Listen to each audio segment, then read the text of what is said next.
Welcome to Tap That, the podcast for founders and people who build companies around tech. Brought to you by Tappable. Let's talk transparency. Good. So, subject. Yes, transparency in the terms of how honest and transparent we need to be and should be and can be with clients, because trust is an important thing, as we know. When you're having technology built or doing anything with a third party, you really want to trust what they say. And the way to foster and build trust is to actually just be honestly communicated with, I think. Let's talk about how we and how we should become transparent with clients and what it means for them and how we go about doing that. It's a great shout, and it's a fantastic thing that it's a really interesting thing to focus on. I've worked for a number of organisations, and every single one of them has had as their core values honesty. Of course, something along those lines. It's everywhere. It's always there, and very small number of them actually live those values even remotely. Yeah, it's just a thing that sells itself. But the reason it's there is because everybody is at least aware that it's an important thing. Yeah, and that clients will value it. But living and breathing it is actually really difficult. Yes. And sometimes it's so difficult that people just don't. Yeah. They just don't even try. Yeah, because transparency means explaining when things are going wrong, right? And explaining when things are bad. And I think you said it, right? The person who shouldn't you trust? The person who, when you first meet them, says, "Trust me." Yeah, I think of Donald Trump straight away. Believe me at the end of everything. Yeah. Like, don't believe that guy. No. Trust is earned, and it's earned through transparency, and it's earned through telling people the reality of the situation. So, firstly, why is it important? Why do we even think it's important to be transparent with clients? It's important to...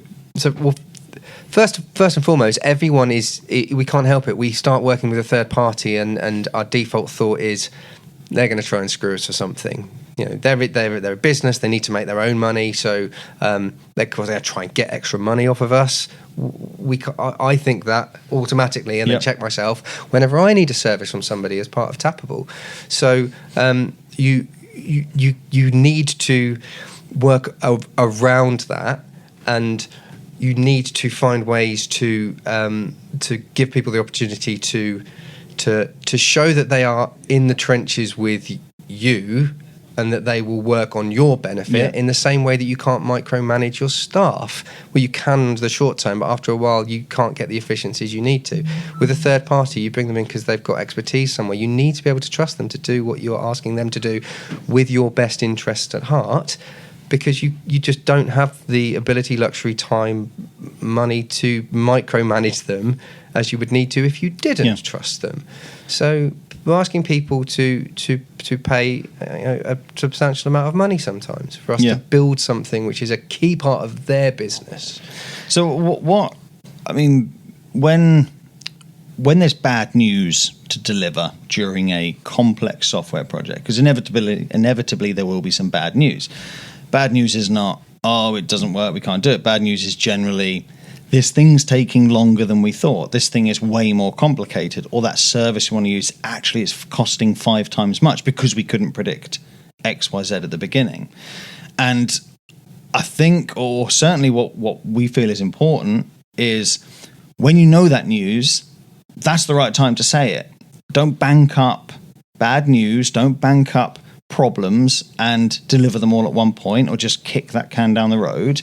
If we've looked at a service that we recommend use service X, but actually this thing's going to cost £2,500 a month, and we were thinking we'd get away with a free plan, like that's news we need to deliver straight away. But actually, at the point of delivering, here's an alternative option, here's a cheaper one, and here's the drawbacks of that. But the original one that's best for you, this is the cost for that, but here's the reasons, and actually make those decisions together. That's to my in the trenches point. Exactly that. I do think with the whole transparency and honesty thing, that the deferring bad news is something that, like, a lot of people don't like conflict, so they will defer, just put it off. But that kind of, you very quickly run out of runway, so you have to tell them anyway. That's going to be part of the discussion. I think it becomes more prevalent when it's something that is you kind of could mask forever. So less about that. Oh, we're going to have to tell you. We're going to have to make decisions together on the more expensive solution or the hacky one. So we have to all agree that. It's where, for example, a fixed price project, and it's just the more complex than we thought that happens. So it's going to take longer and cost somebody more. And if it's a fixed price and we don't have an honest discussion, what some agencies would do is just cut corners, devs. That's all invisible. Yeah. Just cut corners, hack it up. It needs to be lipstick on a pig, so it looks brilliant when we give it to them. And then, like, screw how maintainable it is for them later. Screw that once, we just need to get past that first month of warranty. And then if they find bugs, then they're going to have to pay for them anyway. Yeah. So it's more about that stuff that we could choose to just never say. Yes. Things are running behind, and it's your problem later. Not, there's ways that you can get around it, and that's the thing that I think is harder to do as a business because you don't have to. Yeah. Yes. And short-term thinking is that actually it's worse for you as a supplier to do that, because if you can get away with hacking stuff out and get money off of them to fix things later that they won't notice quickly enough because we're out of warranty period, that's the tricky stuff. Yeah, and that's what's worth talking about. Well, in that case, why would we do things differently, and why do we say that we are transparent and honest, and why do we tell you those things earlier so that you can be part of the decision making? Yeah, it's very true. There's also two types of transparency, right? There is like factual transparency and subjective transparency. I think you use the analogy of somebody walks, you go on a first date with someone, and you've put in your Tinder profile, I'm honest. And they say, what do you think of this dress? And you hate the dress. Are you going to say, honestly, it's disgusting? Or are you going to say, no, it's all right? Because, that doesn't mean that person can't be trusted. But actually pure transparency, the unfiltered version of that will be to the detriment. And it's the same example with a client. We've had a logo designed. What do you think of the logo? Now, if our subjective opinion, it's not actually that good, but they're quite proud of it, and it's not in our scope to do it, we can maybe offer some small feedback. It's maybe, the tone down the drop shadow because it's not 1998.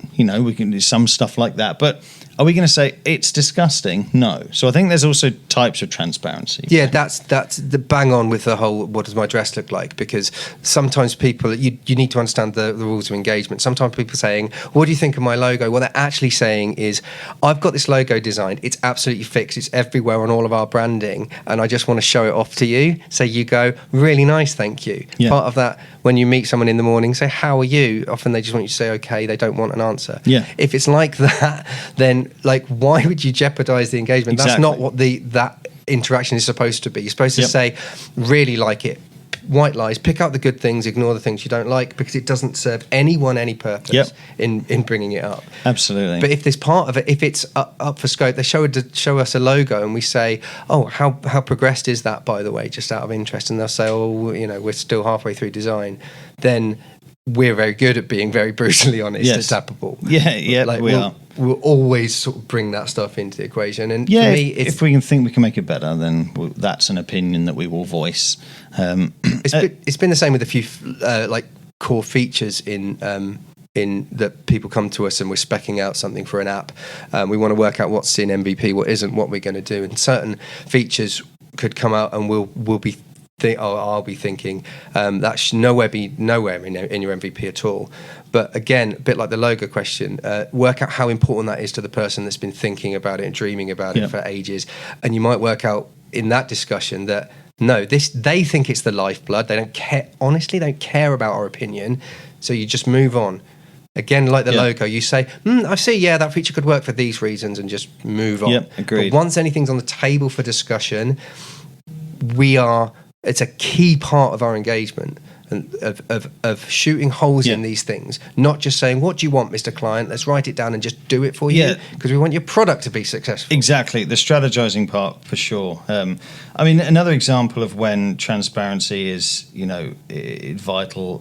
For example, we are 3 months into developing a back end, right? And actually, somebody's left the business or someone's gone sick on our side, so someone else has to come on board. Another developer comes in and picks up the project. So there's a knowledge transfer process. So there's a 1-2 weeks period of way lower productivity than previous person was working. Now that's definitely something that you should take to the client, because we are now running behind on deadlines, but also who should pay for that? So that's an absolute example. We said, look, we are 2 weeks behind because here's what's happened behind the scenes, Mr. Customer. But actually, we're going to work together to either bring that time back, or we will supplement another person to help bring the time back, or we're going to cut a cost a little bit and not charge you for some of those days. I think that type of transparency is important. And it's the same as important when something just takes longer, because we're working with a third-party API. We're working with something we've never worked with before, and it just takes longer. So we have to sit down. Evidence-based transparency. This is where the bottlenecks happened. This is what we thought we were going to do in these 2 weeks, but we've only done 20% of that. And that's the type of transparency I think is value and builds the trust, because, in that example, the customer may be paying more because it's taking longer. And that's the thing that's really vital. It might not be good news, but you trust people who actually tell you shit as well, tell you the bad stuff. They're the people that you trust. If it's all good and roses, then there's probably something, certainly in software, that you're not knowing about. I agree with it entirely. And it's so funny how hard it can be to be honest and transparent with things like that. It stops in my throat when I have to say, somebody asks for something and I have to say, I can't do it because Jeffrey's away on holiday. There's something about that, saying to a client, which filters through your sort of sales and client management brain, where you feel like you're saying, we're slacking off. Yeah. One of us is on holiday, so somehow we are choosing enjoyment rather than your product. Their holiday's more important than your product. Little things like that, being honest that this person's away, but we can find somebody else to do it. Of course, we're honest about that stuff. But even that, you worry because you want to say, don't worry, we've got this. Don't want to worry clients unnecessarily that you've not got everything under control. So how do we? How do you actually give transparency then? How do we actually do it? When something's going wrong, process-wise, how do we be transparent? So most projects we're involved in, we've got a weekly. Most projects we've got a weekly project catch-up to say how things are going, and you don't need to tell a client everything immediately. Absolutely. All the time, or the tiny things that went wrong. Yes, absolutely that. Because you have to be willing to do that and tell them everything all the time. It's really unproductive for the project, and actually you shouldn't be sweating the small stuff like that, Mr. Client. Make that our problem. Us not telling you the intricate things that go wrong every day in the stand-up is because you pay us to worry about that stuff and mask you from it rather than us choosing to be transparent. And we've said before, you should only work with an agency that says, by all means, come in the daily stand-up. And we do always say, you can come in the daily stand-up. Devs are terrified by it. Yeah. Because you get there's a client here. You get to see all of the ups and downs that go on with building software. Yeah.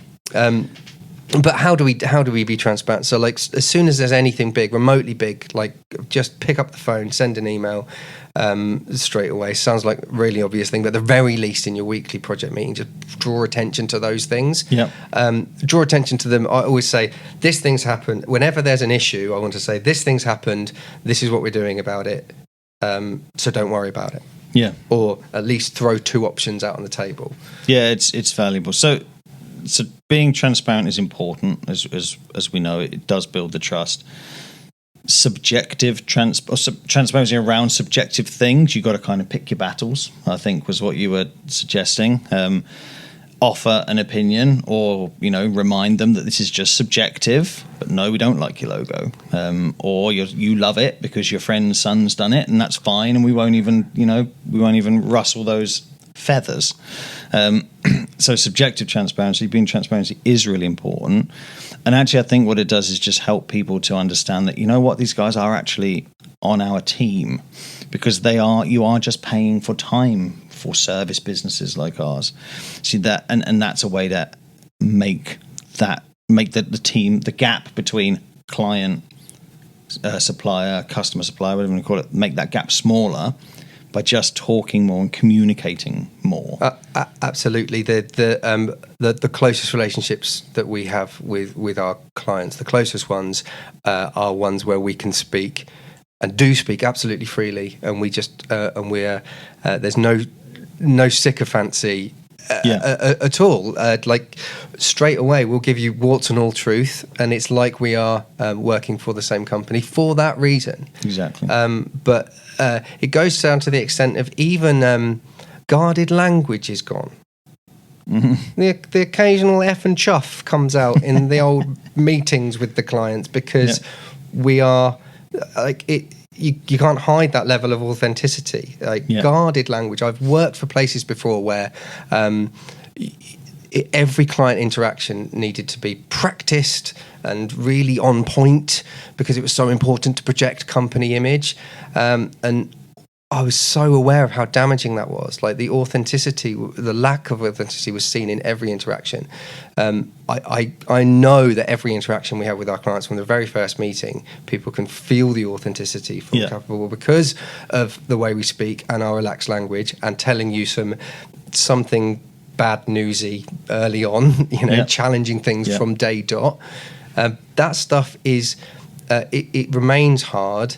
But the important thing, I think, is that not just being in your company values, it needs to be led from the top, and everyone needs to be reminded that, come on, honesty and openness and transparency is part of our culture, and call it out whenever you see people doing that. Understandable, I can't tell them that bad news, let's not, and just remind people throughout whenever you see it. Say, no, come on. This is our value of being open and transparent. So why the hell aren't we not? It's fair game. This information, we don't ever hide it from anybody. We just may choose that it's minuscule enough to not need worrying people about. But otherwise, it's all on the table, and everybody should be told all of the ups and downs and tribulations through the project. Absolutely, agreed. Cool. That's transparency. Hey, tap that sound. We need to talk after this. Got some transparent news for you. Cool. Thank you, Andy.